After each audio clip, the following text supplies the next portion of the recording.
आणि त्याच्या कलर प्रमाणे आलंय. आता हे बघा त्याप्रमाणे कळतंय आपल्याला. आता ग्लास आता डिझाईन मध्ये जायचं आणि लोड ट्रान्सफर पहिला पहिला पहिला ऑप्शन. आता इंडिव्हिज्युअल मार्क येस म्हणा.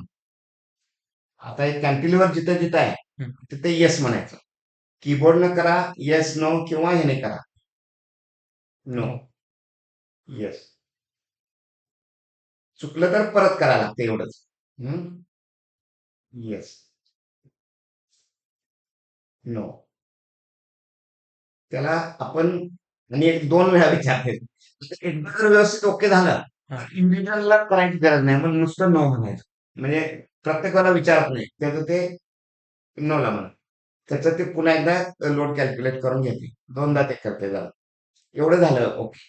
आता सेव्ह करा फारतर केलं तर चालते किंवा नाही. आता ह्यात कुठल्याही स्टेजला काय चुकलं ना रिडू अंडू पाहिजे तेवढ्या वेळा करता येते. तुम्ही करून बघा अंडू अंडू करा. ते सर कुठं आहे? अंडू 42 वेळा अंडू करता यू अंडू यू. वर करू नाही नाही यू ला क्लिक करा. करा आणखी करा. करा जेवढ्या वेळा ते अजून ते नंतरच सेव्ह झालं असेल ते तेव्हा काय अगोदर चालेल हे. आता रिडू करा परत नाही आता करा रिडू शेवटपर्यंत करा. क्लिक करत जायचं. ते सांगते रिडू कम्प्लीट. एकदा परत एकदा सेव्ह करून घ्या म्हणजे परत एकदा फायनल सेव्ह होते. जे रिडू अंडू केल्यानंतर जे पाहिजे असेल तिथं जाऊन सेव्ह केलं की तिथनं पुढचं काय. कधी तुम्ही बंद करून चालू केला तरी तुम्हाला रिडू अंडू करता येईल. इथंपर्यंत ठीक आहे. आता याच्यात मिरर मिरर पण इमेज तुम्हाला सांगतो मी आपण ते वापरायचं नाही. पण स्लॅब मध्ये जायचं मिरर इन एक्स. मला हे एवढाच पार्ट मिरर करायचा आहे. मिरर मिरर कॉर्डिनेट हा कॉर्डिनेट मी दिला. मिरर कॉर्डिनेट त्यानं विचारला हा आहे तसा ठेवायचा असेल तर हा घेणार मी. स्लॅब मिरर करायचे का बीम मिरर करायचे का कॉलम मिरर करायचे का. सेव्ह फाईल येस ही मिरर फाईल आहे. म्हणजे वेगवेगळे असे दोन हे असतील तर किंवा अपार्टमेंटला करू शकतो. फक्त त्याच्यात कॉलम नंबर आणि बीम नंबर ऑटो नंबर पुन्हा करून घ्यायला लागते. हा ते परत करावं लागतं. मिळतात नंबर पण त्या नंबर इथं जर बघितले ना हे बघा 1 2 3 नंतर हे असे येणार 22 मिररचे येणार. हा सिरीज आहे ना. हा. तर आता परत मी हे अंडो करतोय. आता आपलं हे पण झालंय लोड ट्रान्सफर पण झालंय सगळं झालंय. आता डिझाईन मध्ये प्लिंटची जर फाईल तयार करायची असेल तर क्रिएट प्लिंटला जावा. हा ठीक आहे. आता त्याला स्लॅब काढून हे केलं. आता ह्याच्यात जर काही चेंजेस करायचे असतील डिलीट बिम करा एडिट करा ऍड करा वॉल लोड चेंज करा हे चेंज करायचे. हम्म. आता आणि पुन्हा इथं ह्याचं लोड ट्रान्सफर करून घ्या डिझाईन मध्ये जाऊन लोड ट्रान्सफर वरचा. आता एंटर नुसतं करा नोला. कारण ऑलरेडी कॅन्टिलीवर एकदा तुम्ही मार्क करून ती फाईल सेव्ह केल्या आणि एकदा एंटर करा. एकदा सर केल्यानंतर नो करायचंय पुढच्या काय पुन्हा नाहीतर प्रत्येक वेळेला विचारताय प्रत्येक इंडिव्हिज्युअल बीमला. आता ड्रॉ मध्ये डिझाईन मध्ये आणि कॉलम फुटिंग डिझाईन. आता इथं G+2 असेल तर 4 आहे. हा G+2 असेल तर 4. G+3 असेल तर 5. किती आहे G+2 आहे ना 4 ला क्लिक करा तिथं. त्याला क्लिक केलं की इथलं हे आलं. हा. आता प्लिंटचं इथं पी म्हणा इथं सॉरी ते नाव नाव राहू द्या इथं 260018 आहे ना त्याला क्लिक करा. याला हा क्लिक करा आणि तिथं नुसतं पी टाईप करा आणि खालच्या याला पण बेसमेंट फुटिंगला क्लिक करा. तर नंतरच्या ह्याच्यात ते आपोआप येईल असं केलंय मी. राहू दे. म्हणजे ह्या 2 फ्लोअरला पीच आहे प्लॅन आणि वरच्या फ्लोअरला तो प्लॅन केला असता तर सेव्ह एफ म्हणायचं किंवा काय जी म्हणायचं आणि ते तिथं त्या फ्लोअरला तिथं तेवढं एफ द्यायचं ते फाईल नेम. म्हणजे त्याप्रमाणे घेते. आता कॅल्क्युलेट इक्विव्हॅलंट ऍक्शन लो त्याला क्लिक करा. ते कॅल्क्युलेट करेल तुम्हाला. एसबीसी किती पाहिजे तेवढी द्या. 20 ते 200. 200 द्या.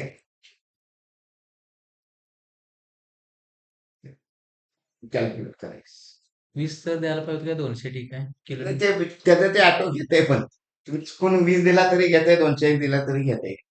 तिथं वरती आलं होतं ठीक आहे ते युनिट आलं होतं किलो न्यूटन. आता हे त्यानं कॅल्क्युलेट केले बघा. हे साईजेस त्यानं दिले. आता हे जे करताना तुम्हाला जर ह्यात 12 इंची कॉलम जर पाहिजे असतील तर इथं टिक मार्क करायची. बरं. नको असेल तर हे काढून टाकायचं, म्हणजे 12 इंची सजेस्ट पण करत नाही. बरं. म्हणजे आपण आधी करायला पाहिजे होतं. आता फार तर मी हे परत कॅन्सल करतो. हा. इथे डिझाईन मध्ये जातो, कॉलम फुटिंग डिझाईन. ह्यात मला 12 इंची नको आहेत कॉलम विड्थ, आणि 300चे ह्यातलं पण काही नको आहे मला डेप्थ, ओके. आणि साईज पण स्टील पण हे कॉन्फिगर नको आहे. हा. जेवढं नको आहे तेवढं हे करायचं. पुन्हा इथं जाऊन हे करायचं, क्रिएट बिल, ते आता जाऊ दे. हे एसबीसी तेच आलं बघा. आता परत त्यानं नवीन हे तयार केलं. आधी केलं असतं तर ऑटोमॅटिकल ते 12 इंच आलेच नसते.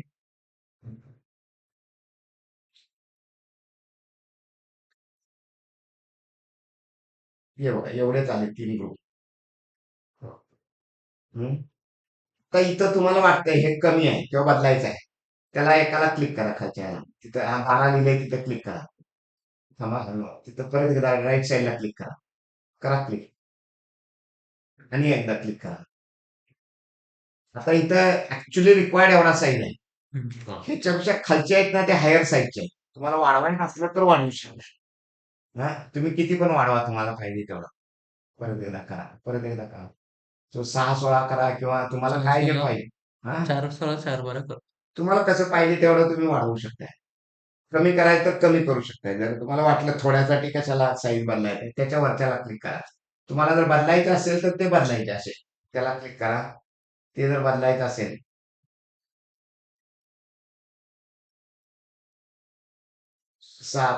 करा, तुम्हाला काय त्या पद्धतीनं पाहिजे अंदाजाने करायचं, किंवा ओके असेल तर तसंच ठेवायचं.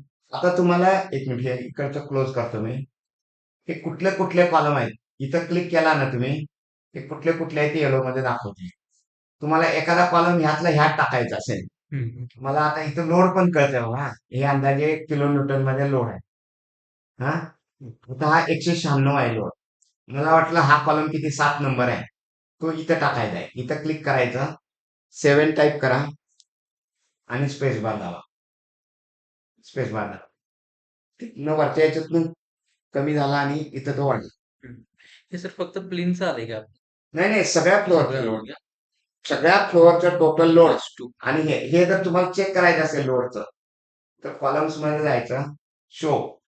एक मिनिट,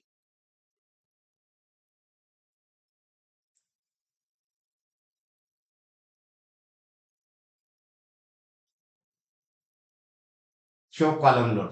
हा, हां.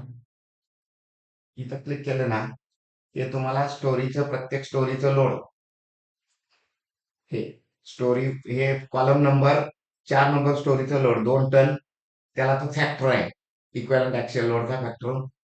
हे टोटल, हे हे बघा, 2.2 हा 2.3 फॅक्टर. इक्वलंट ऍक्सियल लोडचा त्या याच्याप्रमाणे ते किती आलं, 5.1 आला. चौथ्या स्टोरीचा टोटल लोड म्हणजे 2.2 इंटू 2.3 फॅक्टर 5.1 आला. स्टोरी 3चं, त्या स्टोरीचं लोड किती आहे, 10 टन आहे. त्याचा एक त्याचा त्या 10 टन, आणि ह्या वरचा 2 टन, हा 12 टन त्या स्टोरीचा लोड आला. आणि त्याचा तो 1.52 फॅक्टर लावून इथं 14 टन लोड आला. ह्याप्रमाणे ह्या ह्या C1 कॉलमचा टोटल फुटिंगचा लोड किती आला, त्या 31 टन. हां. हे तुमचं प्रत्येक कॉलमचं तुम्हाला इथे चेक पण करायचं असेल तर लोड किती आलाय ते करू शकता. हे आपण बंद करू. म्हणजे तुम्हाला माहितीसाठी असू दे, आपल्याला केलेलं आहे. मॅन्युअली जे करतो ना, तेच. ते इथं चेक करता येते, किंवा इथनं क्लोज केलं मी तर आपण केलंय तर इथं करू. इथं डिझाईन ऑल फुटिंगला जाऊ.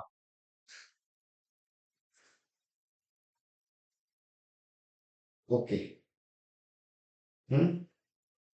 क्रिएट इन डिझाईन ओके करा.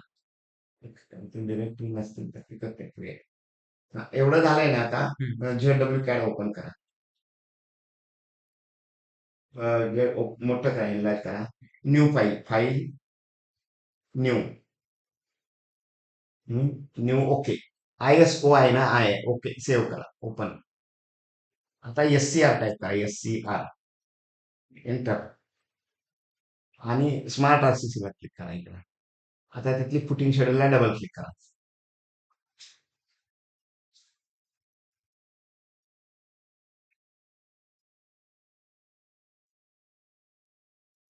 हे तुमचं जे आता तुम्ही केलं मेट्रिक मध्ये जर पाहिजे असेल हम्म. तर मेट्रिक मध्ये पण ते मिनिमाइज करा. इथं जरा इकडे घ्या ते अजून इकडे घ्या जरा. ते हे जरा मोठं करा. हे त्याच्यात जरा मी इथं मेट्रिक आहे बघा सॉरी त्याला मेट्रिकला क्लिक करा इथं मेट्रिक ते मी नंतर व्यवस्थित करतो मेट्रिकला इथं क्लिक करा इथं एक मेट्रिक हा आणि पुन्हा एकदा डिझाईन ऑल शेड्यूल्स किंवा इथं राईट राईट फुटिंग शेड्यूलला जर केलं राईट खाली केलं तर का राईट फुटिंग शेड्यूल करा ते. हम्म? असू दे क्रिएट ग्रुप नको काय झालं की आता ZW कॅरीला क्लिक करा. ते जुनं केलेलं जरा मूव्ह करा वरती सगळं. आता SCR एंटर करा आणि फुटिंग शेड्यूलला डबल क्लिक करा.